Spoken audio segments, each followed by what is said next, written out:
It started 3 weeks ago. I was lying in bed around 2 a.m., scrolling through my phone, when I noticed the light from the hallway flicker. Not the bulb flickering, but like something passed in front of it. I looked up and saw nothing, just the dark hallway leading to the living room. I told myself it was nothing, went back to my phone, but then I heard it, a soft shuffling sound, like bare feet on hardwood floor, coming closer. I froze, phone still blowing in my hand. It stared at my bedroom door. There was a face in the doorway. It was a man, tall, thin, wearing a dark suit that looked too old-fashioned. His skin was pale, almost gray, like he had been dead for days. But what got me was the smile. It was too wide, way too wide. His mouth stretched from cheek to cheek, showing teeth that were all the same shape and size, perfectly uniform like a doll's teeth. He did not move. He just stood there, smiling at me. I screamed, but no sound came out. I tried to move, but my body would not respond. The smiling man watched me for what felt like an hour.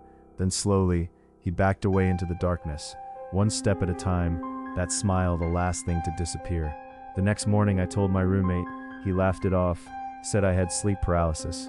I wanted to believe him, I really did, but the second night, he came back. This time he was closer. He stood right at the foot of my bed, his grinning face inches from my feet. I could smell him, a mix of old dust and something metallic, like blood-soaked coins. He tilted his head slowly, like a dog hearing a strange sound, and that smile somehow grew wider. I forced myself to move. I lunged for my bedside lamp and turned it on. He was gone. The third night I stayed awake. I sat up in bed with all the lights on, gripping a baseball bat. Around 3 a.m. the lights flickered. Every light in the apartment flickered at once, then died. Complete darkness. I heard the shuffling sound again. By the end of the first week, I stopped sleeping. Every time I closed my eyes, I saw that smile burned into the back of my eyelids. I started drinking coffee constantly, then energy drinks, then anything to stay awake. My roommate said I looked like a corpse. I told him I was fine. I was not fine.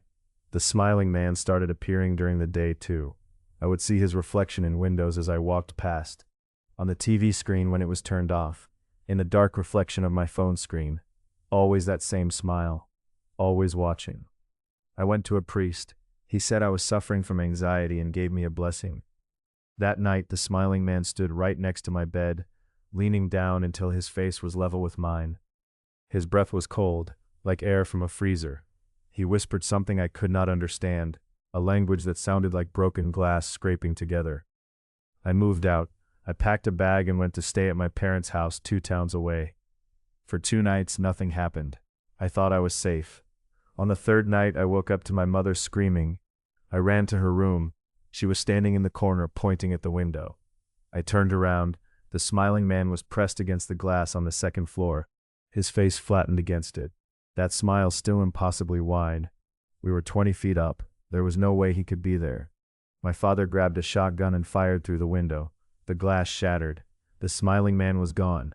But on the lawn below, there were footprints in the dew, dozens of them, circling the house, and written in the condensation on the broken window frame in letters that looked scratched from the outside were the words, "I found you."